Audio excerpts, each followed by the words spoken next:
Hello everyone, this is a quick and a short video explaining the aftermath of the revolt of 1857.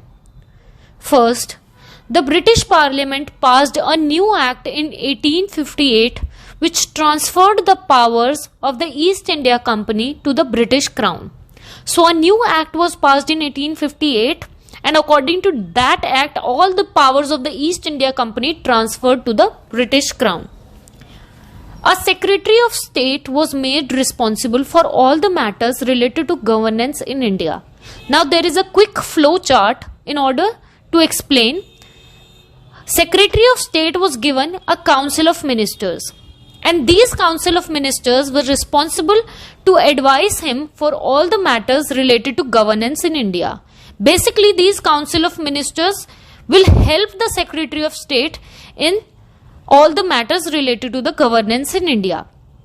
This Council of Ministers were called Indian Council. Now, Governor General was now known as the Viceroy. As we all know, during the revolt of 1857, Lord Cannon was the Governor General. Now, this Governor General was to be known as the Viceroy. Viceroy was the personal representative of the Crown. Second point, the ruling chiefs were made to acknowledge the British Queen as their head, and Indian rulers will hold their kingdoms as subordinate to the queens. Now all the rulers, the local chiefs, they were made to acknowledge that now British Queen is their head and they have to work as subordinates to the Queen. And this is the only way in which they can save their territories. And this was the only way to make sure that their territories would not be taken in the future by the Britishers. Third, number of European soldiers were increased. As you all know, the revolt of 1857 basically started as a Sipahi mutiny. Now, in order to keep a check on all the Sipahis, number of European soldiers were increased in the army. Soldiers recruiting from Gurkhas, Sikhs and Pathans.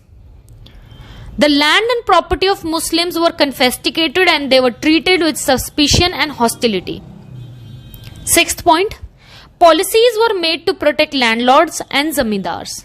As we all know, during the revolt of 1857, even the landlords and zamindars turned against the Britishers. So, in order to win back their loyalty, the Britishers made a lot of policies in order to protect the landlords and the zamindars. So I hope this short video and these short notes helped you understand the aftermath of the revolt of 1857. Thank you.